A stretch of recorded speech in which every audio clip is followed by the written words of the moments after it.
can integrate this knowledge into your lesson plans and instructional methods?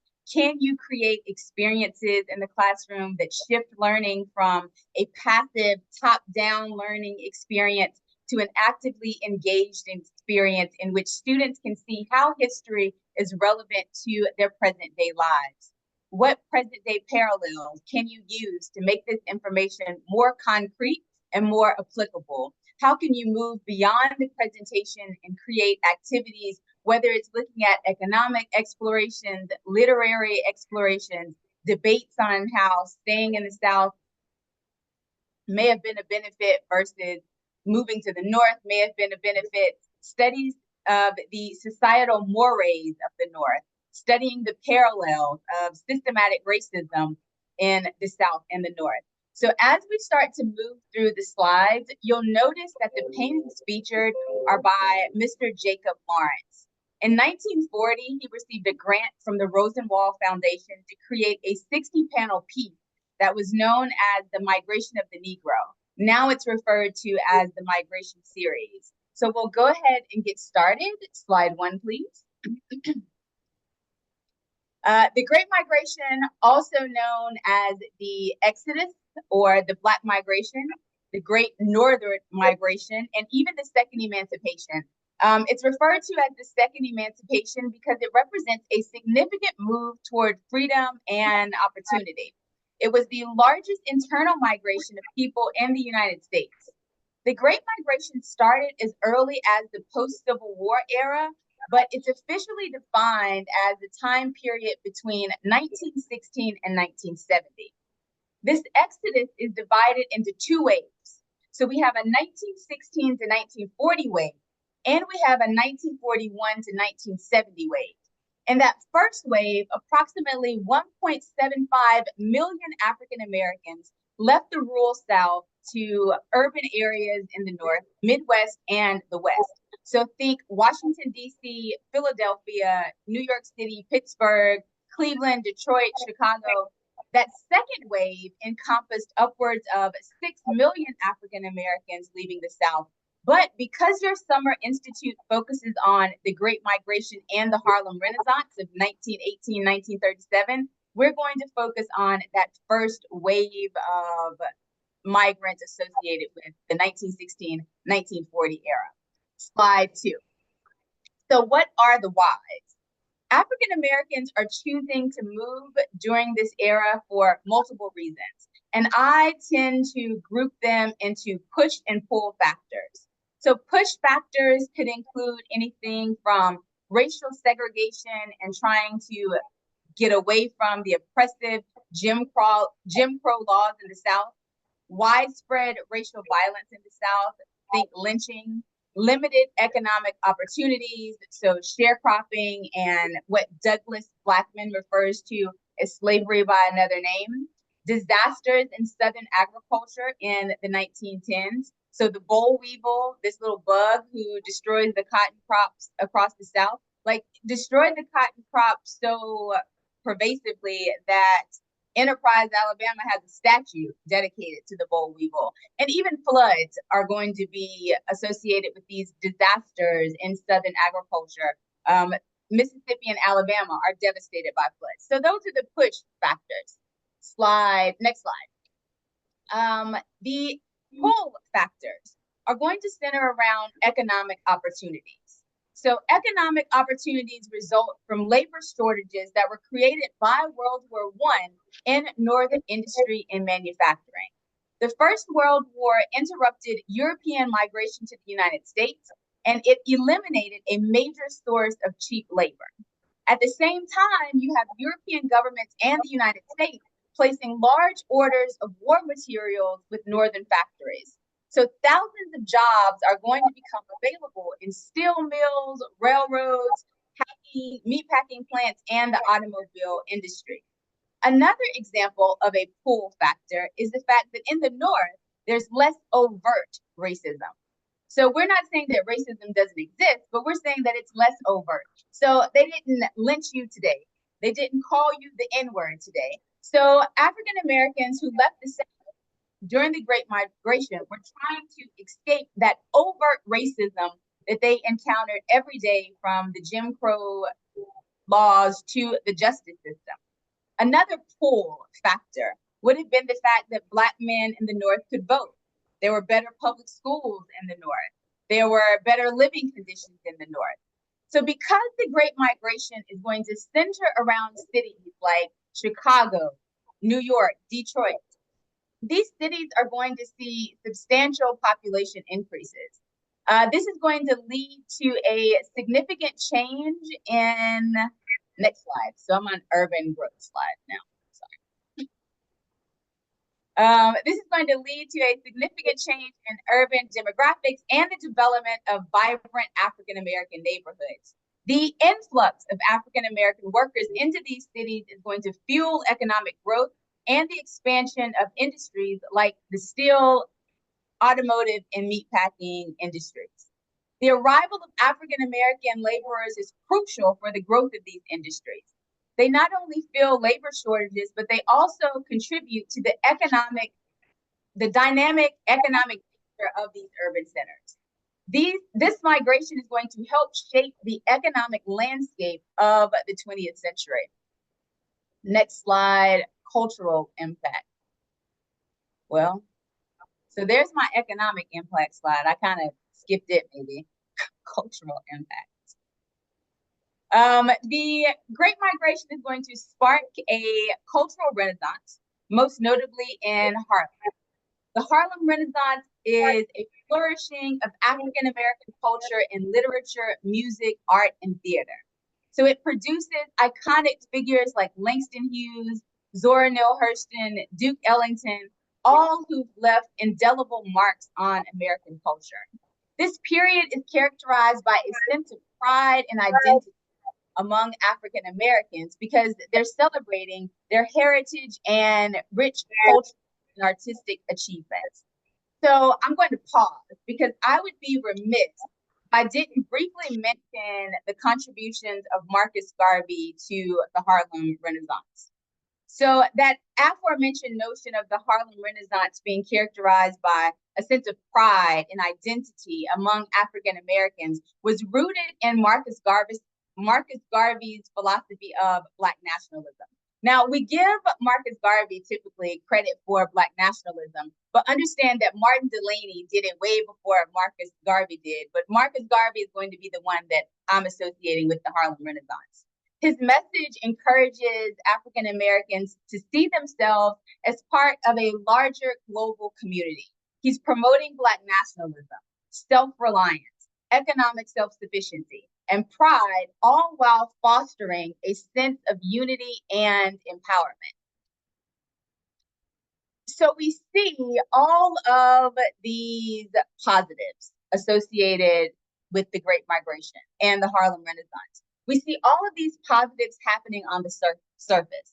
So much so, next slide, so much so that Black newspapers like the Pittsburgh Courier and the Chicago Defender are encouraging Black Southerners to move north.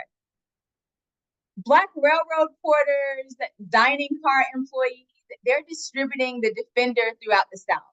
Black men in the North are encouraging Southerners to leave the poverty, the racism, the injustice, and the violence associated with the South for the North.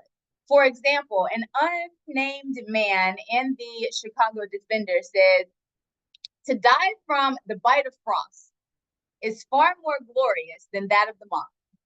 I beg of you, my brothers, to leave that benighted land. You are free men." From the Defender.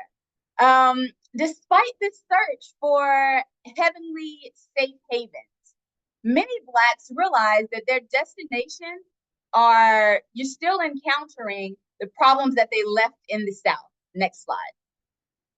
For example, Fannie B. Williams is quoted as saying, "The Negroes in the South have learned from the experience of those who have already come north that there is a distressing scarcity of the milk and honey which they dreamed of. They have begun to learn that the prejudice from which they would flee has been here all the time and is ready to confront them in this rose-colored heaven of liberty and equality." So this juxtaposition of the American dream and the harsh reality, next slide,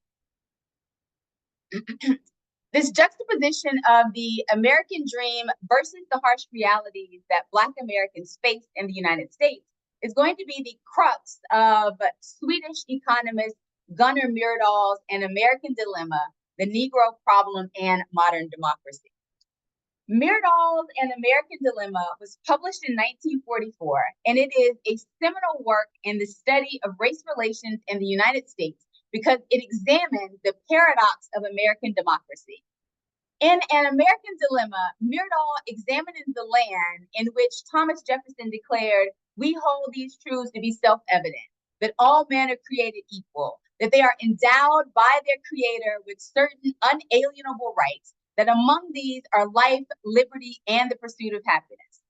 So 1944, we're over a century and a half post-declaration of the independence, and Myrdal is arguing that there is a glaring contradiction between the country's democratic ideals and their championing of equal opportunity versus the very harsh realities of racial discrimination and segregation that's being experienced by Blacks in the United States.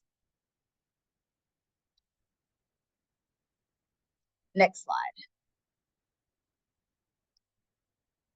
His American Dilemma provides a comprehensive analysis of the social and economic conditions of African Americans. It's going to influence subsequent policies and research on racial inequality. His work draws attention to the schizophrenic nature of America's personality. On one hand, America is beckoning you to give you you're tired, you're poor, your huddled masses yearning to breathe free. She's asking you to send your homeless, your tempest tossed to her as she lifts up her lamp beside the golden door. Yet in the same breath, she's finding ways to legally disenfranchise Black men. She's finding ways to legally incarcerate Black men in this post-Civil War South, where Black people are being arrested on dubious charges. They're being tried, convicted, and as a result of that conviction, they're being leased out to work in brutal conditions for private companies and state governments. So Myrdal is investigating this systemic nature of racism in the United States and looking at the broader social, economic, and political conditions of African Americans.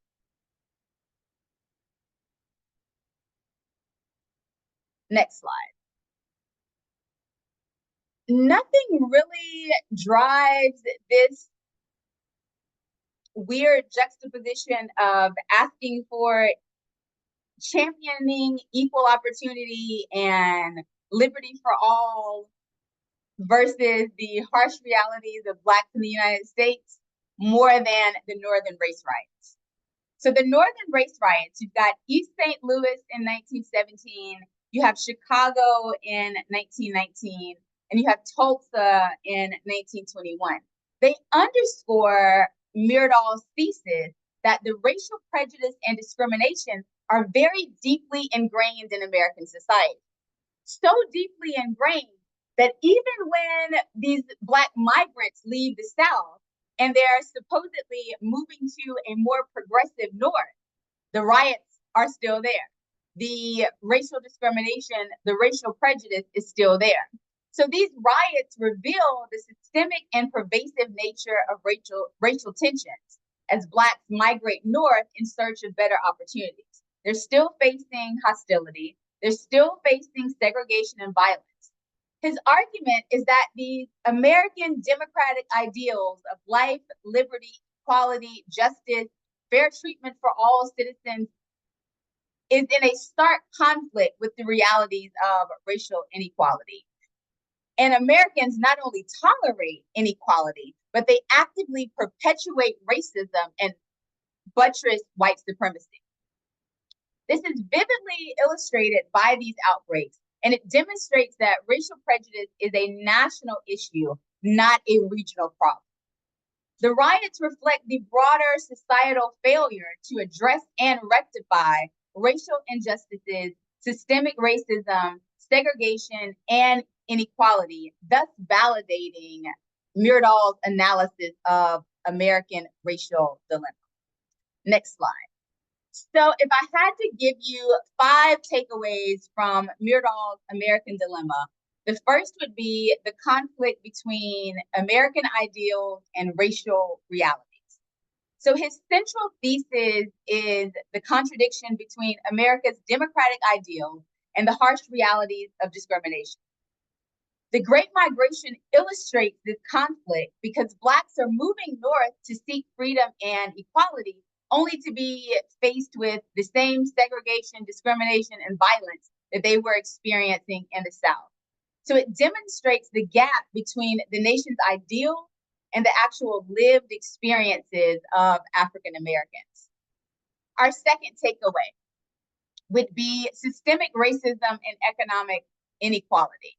So Myrdal highlights how systemic racism permeates all aspects of American society, creating significant economic disparities for African Americans. The Great Migration was partially driven by this desire to escape the oppressive economic conditions of the South. Yet when migrants move, they find that racism is systemic and economic inequality persists in the North. So again, you're still going to have African Americans experiencing limited opportunities, and it's reinforcing that economic marginalization that Myrdal described in An American Dilemma. An interesting thing about the American Dilemma is he starts exploring how Blacks fared as a result of Franklin Roosevelt's New Deal programs. Like typically in history, when we talk about the New Deal, we refer to it as like this great expansive program that basically got America out of the Depression, right? And when you look at it for the realities of Black people, it wasn't all that beneficial.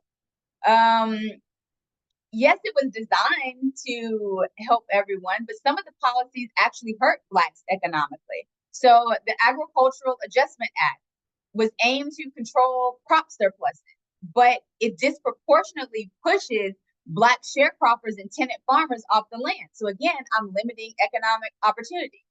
Additionally, there was a minimum wage legislation that was designed to improve working conditions. It had the unintended consequences of making Black workers, they were viewed as less skilled and less desirable to hire. Our third takeaway. So that's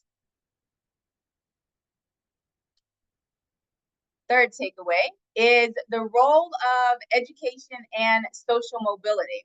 So Myrdal emphasizes the importance of education and social mobility in overcoming racial barriers. Many African Americans migrated north to access better educational opportunities, for themselves and their children. They were trying to break this cycle of poverty and disenfranchisement. But the persistent segregation and,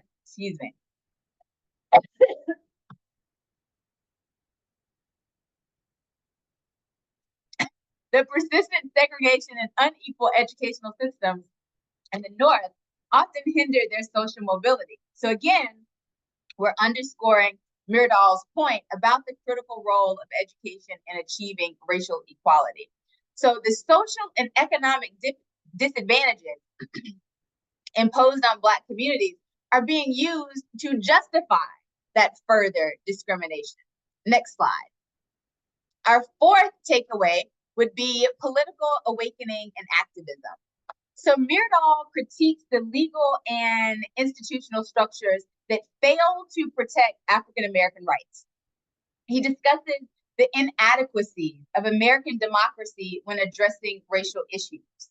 He looks at the growing political consciousness and activism among African Americans. And this was a trend, this growing political consciousness, this was a trend that was bolstered by the Great Migration. So as Blacks settled in northern cities, they became more politically active and organized, and that contributed to the rise of the civil rights movement.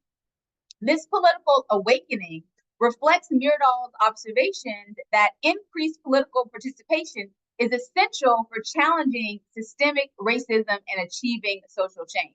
So again, Political participation is necessary for systemic racism to end and social change to occur. Myrdal's work is going to lay the intellectual foundation for the civil rights movement because he's highlighting the contradictions between American democratic ideals and racial realities.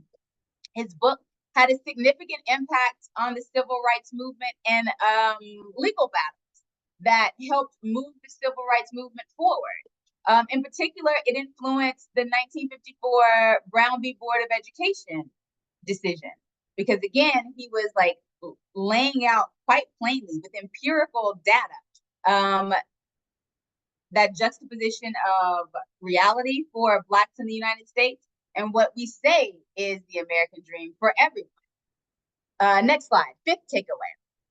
So our fifth takeaway is cultural contributions and identity. So Myrdal notes the importance of a cultural identity and pride in the Black community. The Great Migration led to the flourishing of African American culture in urban centers. It not only enriches American society, but it reinforces a sense of identity and pride among African Americans. And Myrdal sees this as vital for resisting oppression and striving for equality.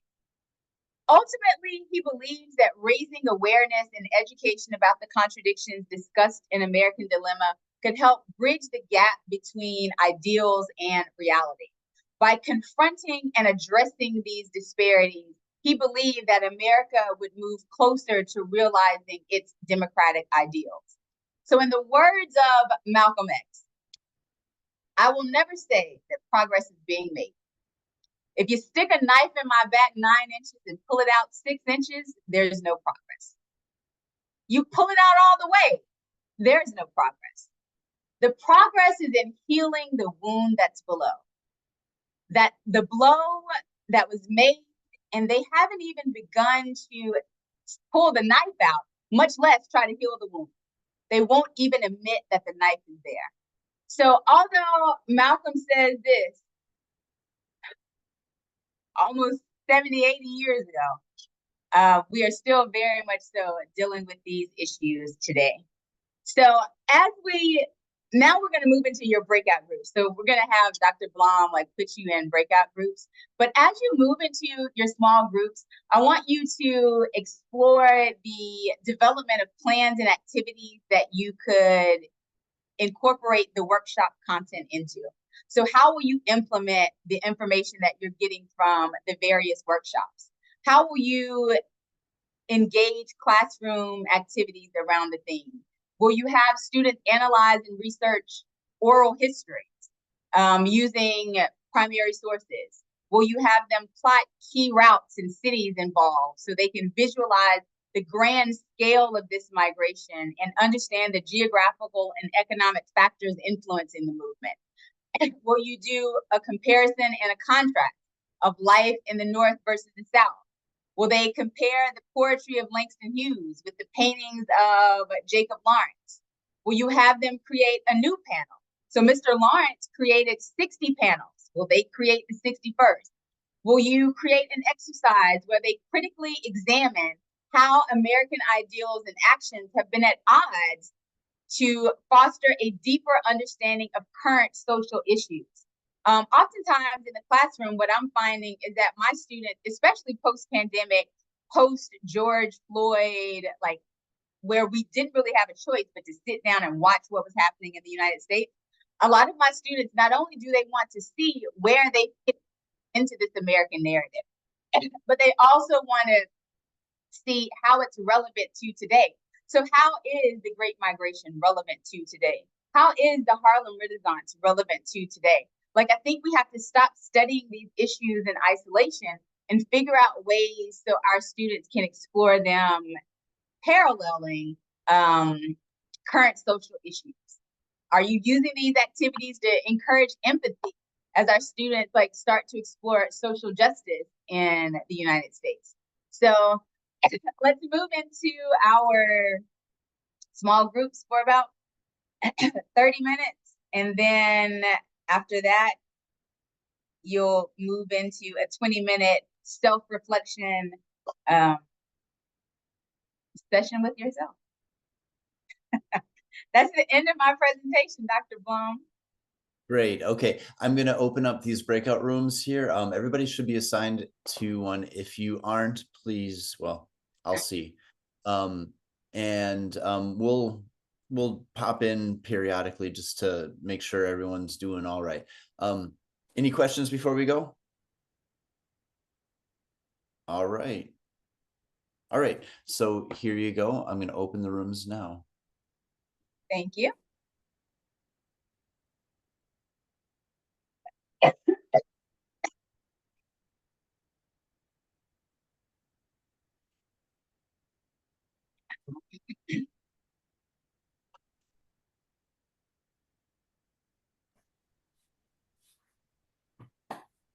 Okay. I think everyone's in there then. That's everyone. Okay. All right. Fantastic. Nathan, do you want to pause the recording? Oh, gotcha. I got you. Raven?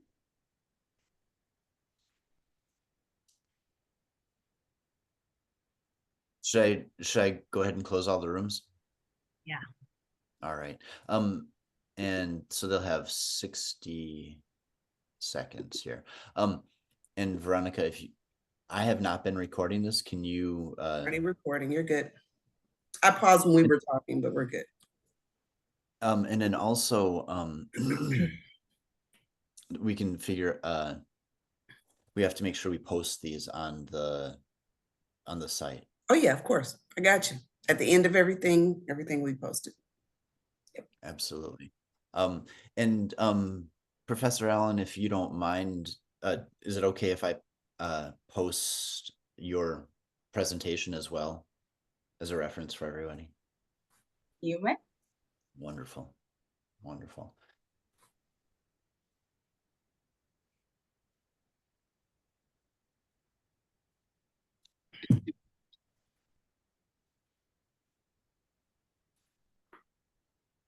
Okay, everybody will be coming back in the next 5 seconds here.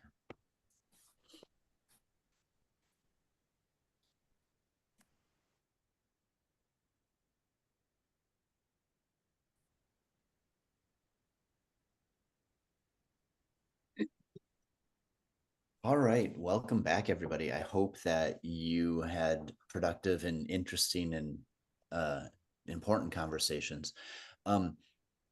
Before we get to personal reflection time, I wanted to sort of have an open floor for a whole group conversation. We had some topics while you were out, we were holding our own discussion about the content of Professor Allen's presentation, and we had a really good conversation. And so I just thought it would be nice for us to share some of the things that came up in our respective groups.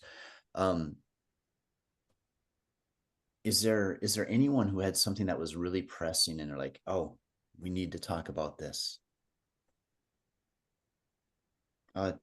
Kevin, yeah, what do you got? Hi. So first of all, Dr. Allen, thank you for the presentation. I think that was absolutely wonderful. I wanted to ask get your, I guess, thoughts about something to actually talk about in my class when I cover the Great Migration, and you kind of mentioned it with the ideals of America versus the reality of it.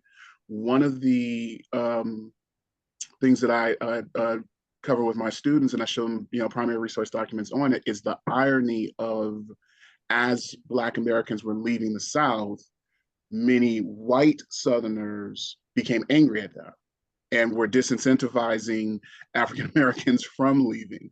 I showed them like sitting at the train station to stop them from leaving. exactly. I have articles that I show from Tampa Tribune, Atlanta Journal-Constitution, things like that, where they're not only disincentivizing African Americans and saying, the South is, the best place for you all to leave and, be, and you can't, you're not going to find what you think you're going to find up there. They're actually, in some cases, making it criminal, where you have people who are trying to come down and recruit African Americans, and they will, get in legal trouble for doing so. And so if you just, anything you want to, expound on that, or any thoughts that you had about that, anything along those lines. So like even with so I I definitely think that is, I love that you bring that up. And did you realize that Jacob Lawrence, so those photos that were like in the background, did you realize that he actually documents how the labor recruiters are being detained in the South?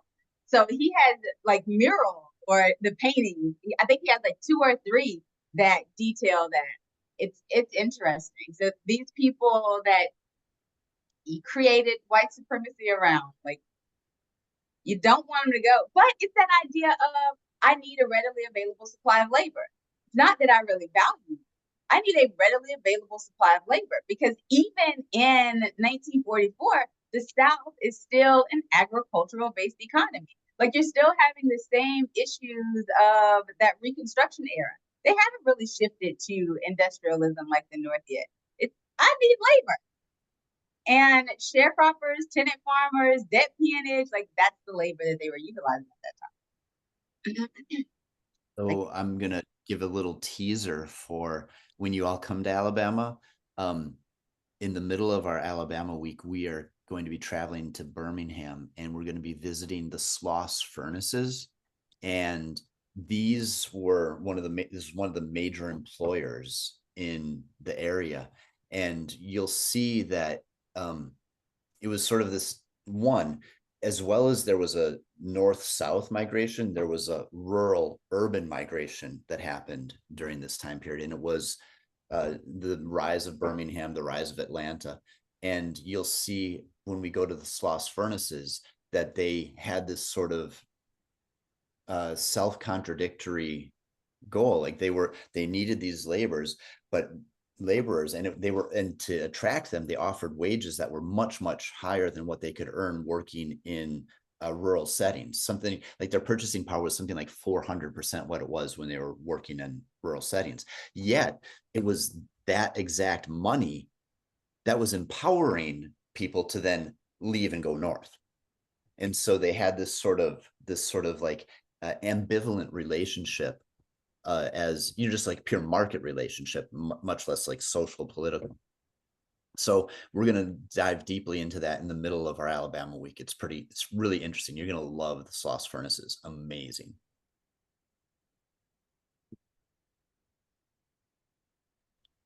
Any other? Yeah, go ahead, Kevin, please. I'm so sorry. Just to that end, you mentioned the purchasing power and the higher wages, but I also, correct me if I'm wrong, I know that they initially, or at some point, they were paying them not with actual like currency, but like the Sloss currency that you could only spend with the company. Am I correct? Ms. Henderson, do you? I believe that is correct. They did that at a lot of facilities like that. So like the lumber mills, places like that, you could only use whatever they deemed the currency.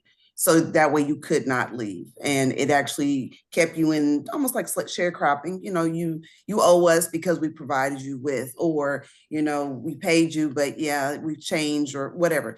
So yeah, that's correct. I've heard that several times over, even with the mills system. So then when did the transition, because you also mentioned that they were able to sort of gain enough purchasing power to be able to leave, the irony of that, when did that transition, or how did that transition happen? That's a fantastic question that I'm not qualified to answer. However, when we go to the furnaces, we're actually going to go into the furnaces themselves. It's a overwhelming environment. It's just amazing. And this is a question like the education director will directly address when we go there. So hey, what would be fantastic, and what I'm going to do, I'm going to repost our Padlet where we put our ongoing questions. If you could write that down there, Kevin, I'll drop it in the chat right now. So that way, when we get to Birmingham and the Sloss furnaces, we can really ask them about that exact moment of transition, or how that functioned. Fantastic question. What's this? And ask about the convict lease labor too. state of Alabama prisons in full effect at Sloss Run. Yeah, no, they plan to address that. And my understanding was that Sloss didn't directly use convict labor, but they had like subsidiaries who did. Again, we need to put that in our Padlet to talk about when we get to the furnaces. And Anish, did you want to talk a little bit about the experiences of your grandfather at all? I don't know much, but I know he worked in, it wasn't actually Selma, it was Lowndes County. And they lived in Whitehall, Alabama for a long time. But I know he became, or was at one point, like a migrant worker, because he didn't want to work for one farm because of that token system, because it wasn't real money. You had no freedom to move anywhere. And I know he had to sneak and leave. And he was always like looking over his shoulder when he moved to Louisville because he was like run out of town, and his family had to, come with him or eventually follow him because, they were being threatened, threatened to be killed also because they wanted better economic opportunities than the ones they had in Lowndes County. And what's funny about what Anissa has just said is that Lowndes County was almost the springboard or the platform for what we now know or call the Black Panther Party. That's right. So, so if anything, she's not saying, a thing. She literally is like telling y'all like to really fear for your life in Lowndes County was a real thing. They would have come for you. It's almost like Selma was like little sister to Lowndes County. Selma was just, okay, a thing that happened, but Lowndes County, I think there's just so much more history that has not really been explored or at least talked about other than the story about Lowndes County Black Panthers or just voting. So thank you for that, Anissa. Yeah, the number of Black men voters in like I don't know what year was before my grandfather was able to vote, but it was in the single digits when there were like, I don't know how many it was like mostly Black, I think the county was, but the number of Black voters was in the single digits.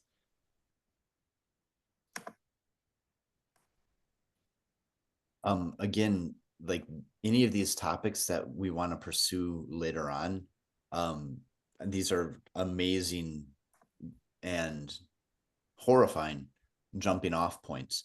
But I've posted the Padlet link into the chat here.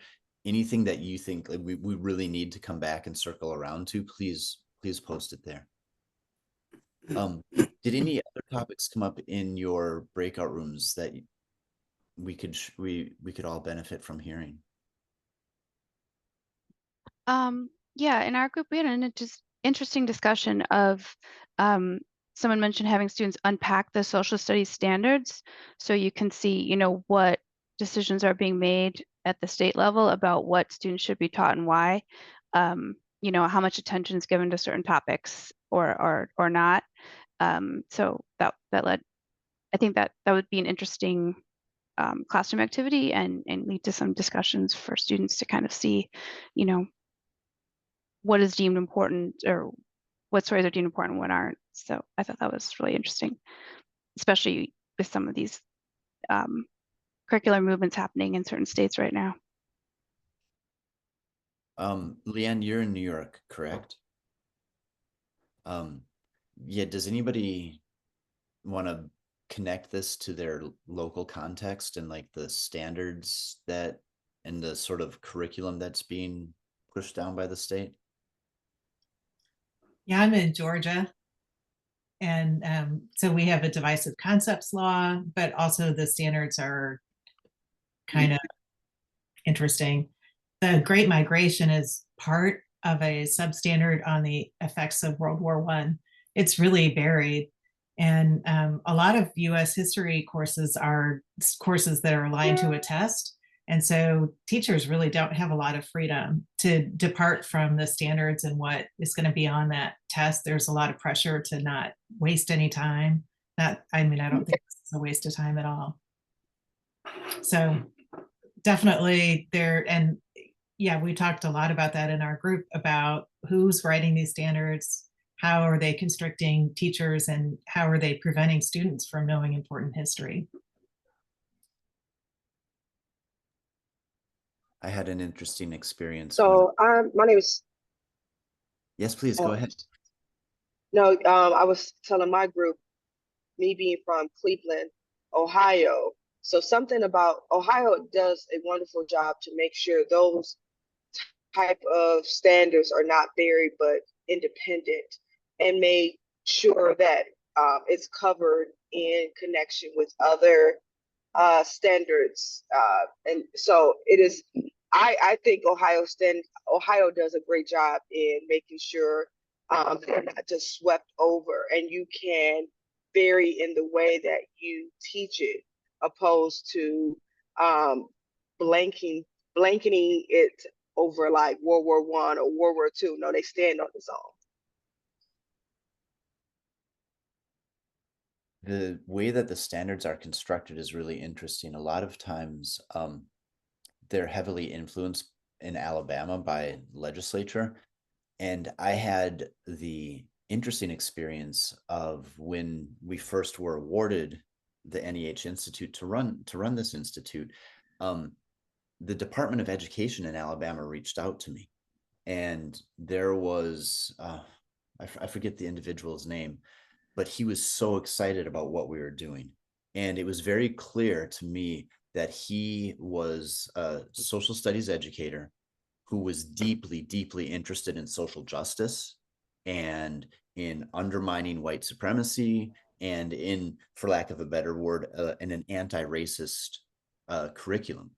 And he was State Department of Education. And you can see hints of that coming up in the standards. And yet, on the legislative level, as Eric just pointing out, in October, the anti-divisive concept law goes into effect.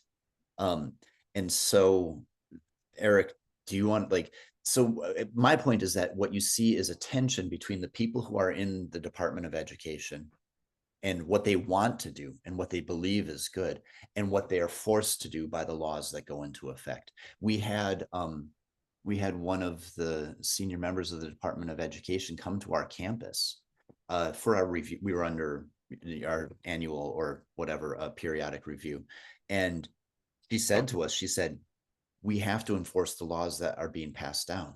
We might not like them, we might not agree with them, we might not believe with them, but our purpose and our job is to enforce these laws and legislations. And her point was, get out and vote.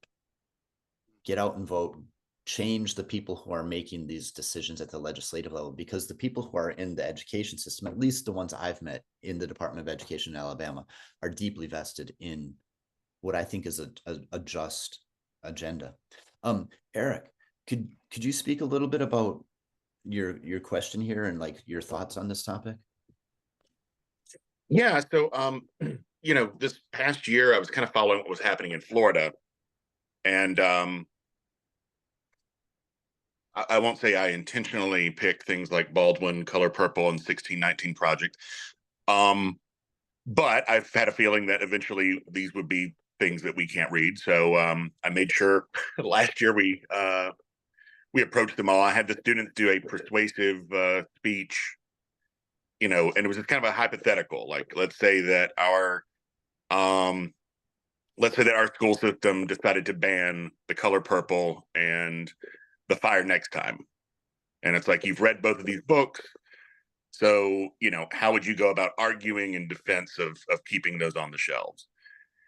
And it was so sad because I think right there at the end of the school year, I think we were getting ready for graduation, and I had like an update on my phone from AL.com and saw that this legislation passed, and I'm going like, oh wow, like so this new group of students I have coming in for next school year, I'm really looking at, whereas I would normally teach African American literature kind of in a chronological order, or there would be kind of, we start with this type of material. I'm honestly wondering if I need to honestly pack all this divisive material into the first part of the semester, and try to escape the October deadline. But I also have no idea how exactly they're going to enforce it. A friend of mine thinks it's just a political move. but yeah, just there's a lot of questions about it and how it's going to be enforced and things of that nature. I also kind of have a small follow-up thought on that as well. So I teach in Texas, and CRT has been a big part of the conversation. One of the things, so I coach the debate team, and one of the things that we talked about is we kind of talked about in our group as well, connotation versus denotation, and how the words we choose to use carry the weight that we need them to. So we can move words around, play semantics battle if we need to.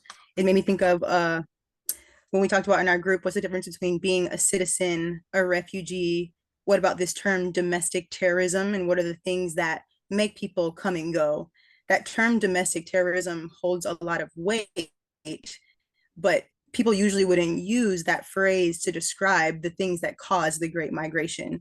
Using words like, using very, I don't want to say vague, but these titles that keep being used over and over again don't really mean anything to the kids. It's just a title that they're going to remember to add a date to or something on a test. So one of the things we do in communications class as well, we list out lots of synonyms that are culturally responsive or connotative synonyms as well, so that people can have a deep understanding of that. And that made me think about kind of just that CRT.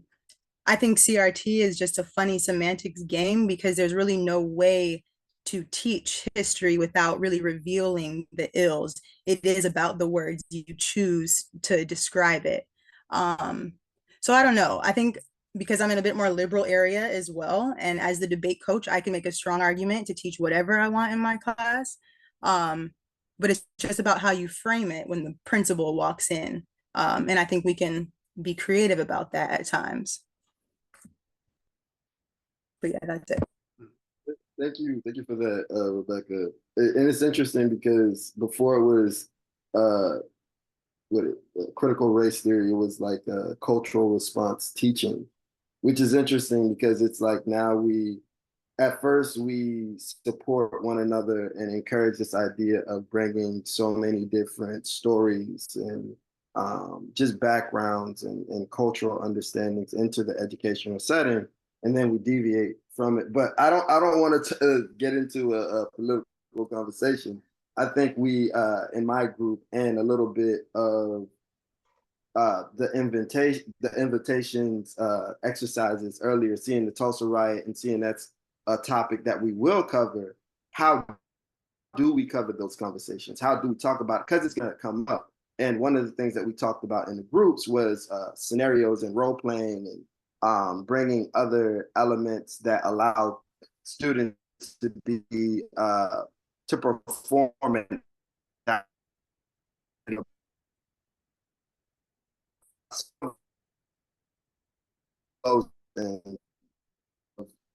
Premising that's just appropriate, and we just want to make sure that we respect the seriousness of the topics that we're going to cover.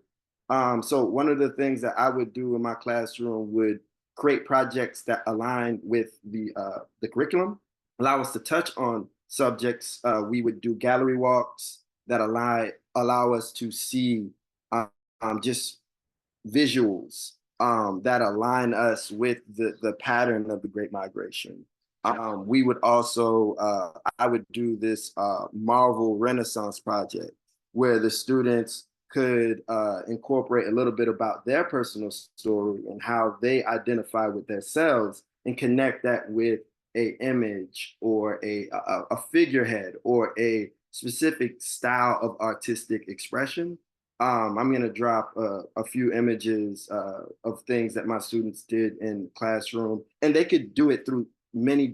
I would have them have the option of doing this vision board or a performance, a actual stand-up performance, and allow them to be vulnerable with their classmates. And what I found was that when we do it early in the year, now as we're encountering vulnerable conversations, everyone has already accomplished and overcome that hurdle of being vulnerable and touching on subjects that make us uncomfortable, because they got uncomfortable already. They bared a little bit about themselves and their stories with this project. So I think in our group we talked about, just to sum it up, how do we talk about these tough topics? How do we let our hair down and get vulnerable? What's the correct measure of going about these topics? So the correct way to premise it, our disclaimers, so we can have an enriching environment. So appreciate you, Rebecca, for touching on that. And again, I know it's a lot of politics around the discussion of what's going on in Florida. That's my home state. Please bear with us. There's a lot of change that needs to happen, and it will. We're doing the work right now that's going to change classrooms 50, 100 years from now. I truly believe it. I appreciate everybody for what they bring in the space. Thank you.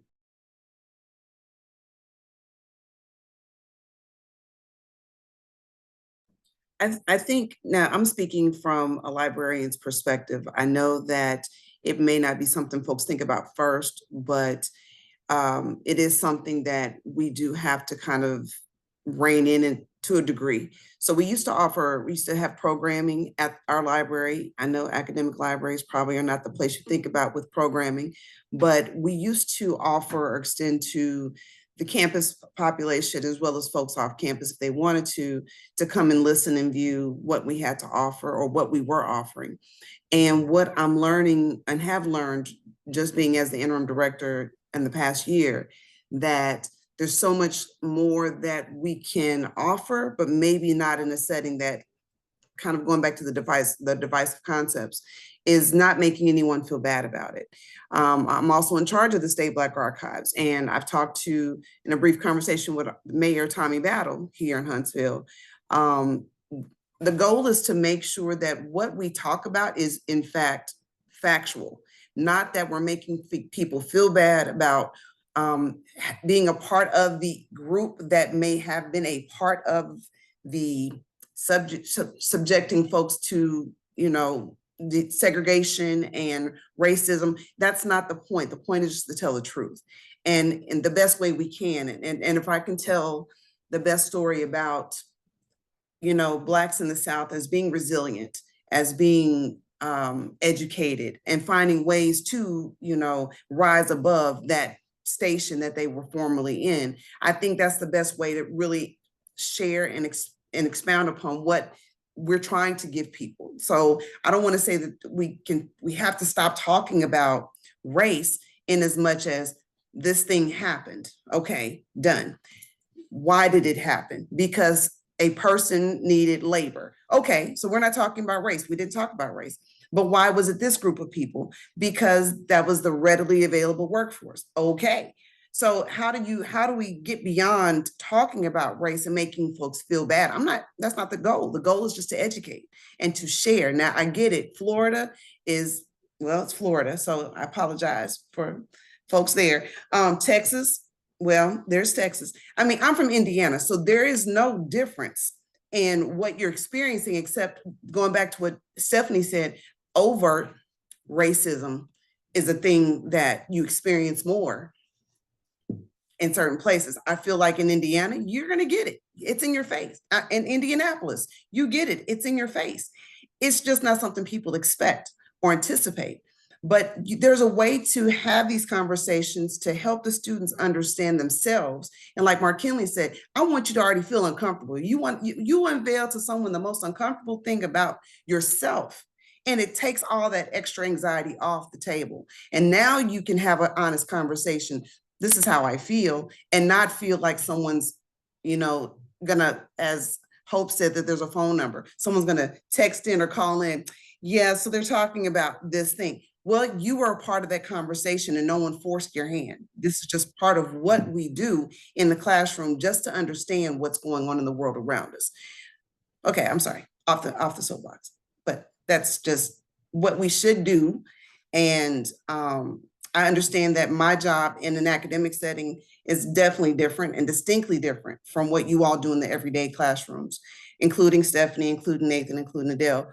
But my job is just to make sure that we have access to the information and you do with it as you wish. But I'm going to give you what is versus my own personal stance in distributing or passing out what needs to be distributed. Okay, that's it. Thank you for that, Veronica. And just to add on to that, because it is truthful, it is real history. And I think it's important also to understand the demographic of your class. My classroom looked a little different.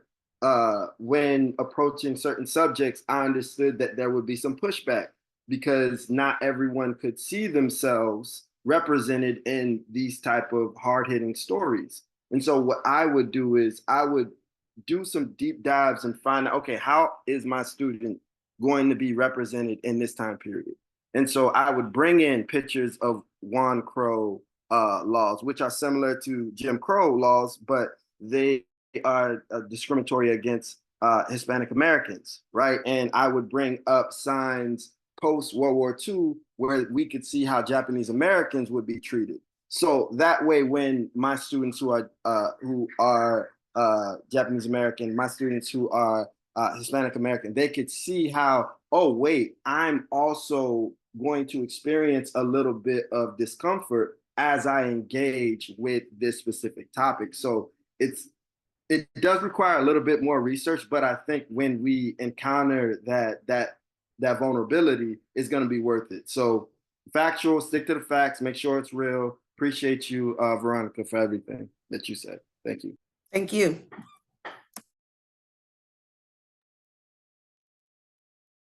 I just want to thank you all for this conversation. So I am in New York City. And even though it may seem like, oh, New York City, very different from these kinds of standards, these kinds of laws that are shutting down conversations, it's really variable from school to school. So two schools can be right next to each other, even in the same building in New York, and they can be very, very different in terms of what's okay, what's not okay. I just had two thoughts. One is just, I really want to hold on to all of these links and all of this information that's coming through the chat. And I just wanted to encourage everyone to put those in our Padlet so we have them forever, just because the chat can disappear. And the second thought I had was just, I think so often we're looking to the standards that are handed to us to figure out what we can, what we can't do. And I was just thinking that it could be potentially interesting for us to consider through this institute the kinds of standards we might draft for ourselves, for our own classrooms around these conversations, these topics. So what would be, when we emerge at the end of this institute, what are the personal curriculum standards to which we want to hold ourselves moving forward based on the work that we've done together? I was just thinking that it could be interesting to try that as individuals and also as a group. So this is actually, I like that introspective turn, both on a curricular and lesson level. And I know that Professor Allen, you have some structures built in for introspection coming up next in our workshop this morning.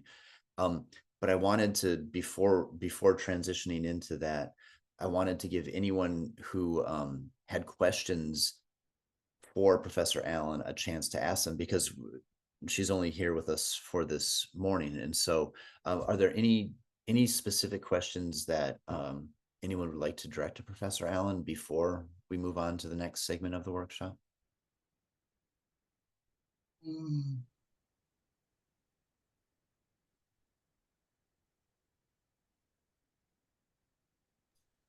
I had a question about the Chicago Defender and other newspapers that were promoting the migration. And then you mentioned that when people were there, they were encountering all of this racism. Were these newspapers talking about that at all, or were they kind of glossing over that part?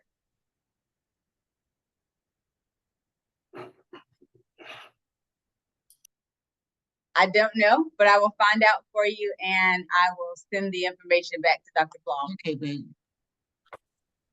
Also, Dollarheimer. we will have Dr. Kaldemeyer is going to be doing a session with us as well. And she specifically is going to be talking about the Professor Allen mentioned the pull forces versus the push forces. Dr. Kaldemeyer is going to be speaking specifically about letters that were published in these northern newspapers, the Chicago Defender, that was pulling people to the north. And so so Dr. Kaldemeyer will also be a resource that we can talk to about this as well. Perfect. I have a question for Professor Allen. From the takeaways that you gave us earlier, I missed the first one. I was wondering if maybe you can repeat it. Yes, ma'am. The first takeaway was the conflict between American ideals and racial reality. Okay, thank you. You're welcome. Conflict between American ideals and racial realities. Okay. I would like to also make a comment based off of what Beth said. I'm not sure, has anyone received their book, their materials yet? Anyone? Okay, 1, 2. I Okay. have. Great, great, yay! Woo! Okay, so we were working hard to get those things out to you. Okay, for those who have read, I believe, Casey, you said you had read Warmth of the Suns before. So there's one section in the book where it talks about, and I'm not trying to get ahead of anyone else who hasn't read it, but there was one section in, I think it was Ida May's story, they were talking about the Chicago Defender had published certain excerpts or things that you should not do in the North or in their respective cities.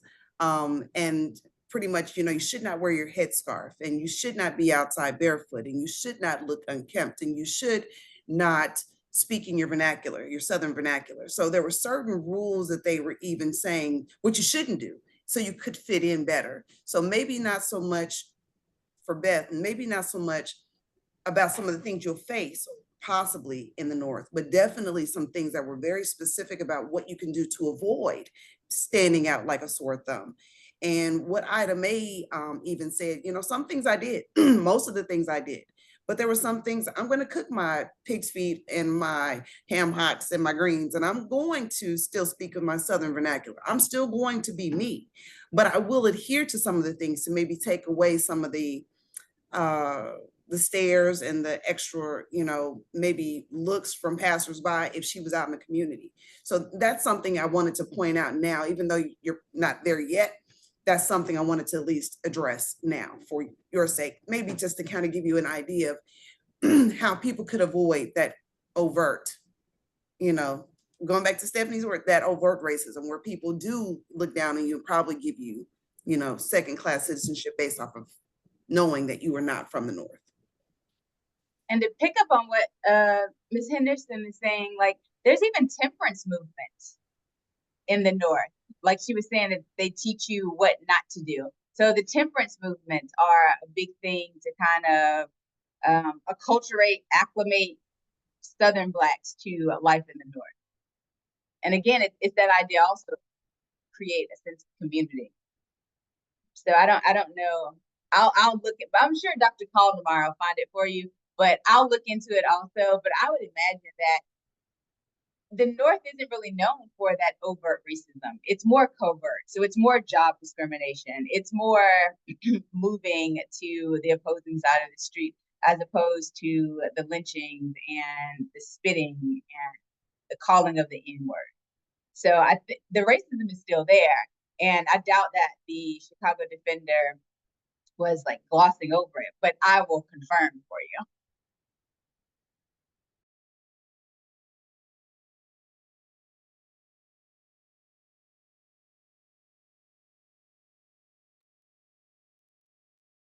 So I just posted one of these questions onto our Padlet right here regarding that. So hopefully we can come back to it. And I would encourage you, Kevin, if you could post your questions, and anyone else who had questions about the furnaces, the workforce and the payment and the transitions, please post those. Please post those onto the Padlet.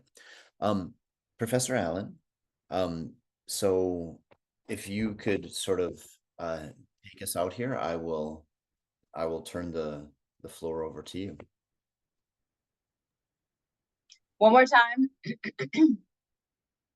You just want me to like send them to their 20-minute reflection? Or yeah, and so I guess my question would be, I know that you had a couple of resources on that final slide that we were going to share with them. And I'm thinking, did you intend for them to come back after the reflection and to share that? Or, okay, so then how about if let's have them do the reflection out of the Zoom session here. They can do that on their own before we come back for the afternoon. Adele, what are your thoughts? Just one quick note. I just wanted to thank Professor Allen because I had a question when everyone went to the breakout rooms in the first place. I asked if Professor Allen could recommend excerpts from Myrdal to share with students because in its entirety, the text would be too long, but excerpts that would really speak to those takeaways if they were only to read a bit. And she is going to share those with us. So I just wanted to say thank you and for us all to look out for them. No problem. And thank you all for having me. I really enjoyed this morning session. Thank you for your attention. Thank you for your questions. I appreciate you this morning. Thank you so much, Professor Allen. We really, really appreciate it. Here, I'll just share this last slide that you have put together for us with a couple of more contemporary texts to go with the Myrdal. And I don't know if you wanted to speak to any of this. American Dilemma revisits. It's an edited work. And I was telling the coordinators earlier that if you've ever had the opportunity to read the original 1944 version of An American Dilemma, you know that it's 2 volumes and they are quite dense. Like volume 1 is big on its own, and then he adds a second volume. So it's very dense to move through. So that's why I stated that I'll find some excerpts that you will be able to create parallels between what was happening during the Great Migration and what's happening present day.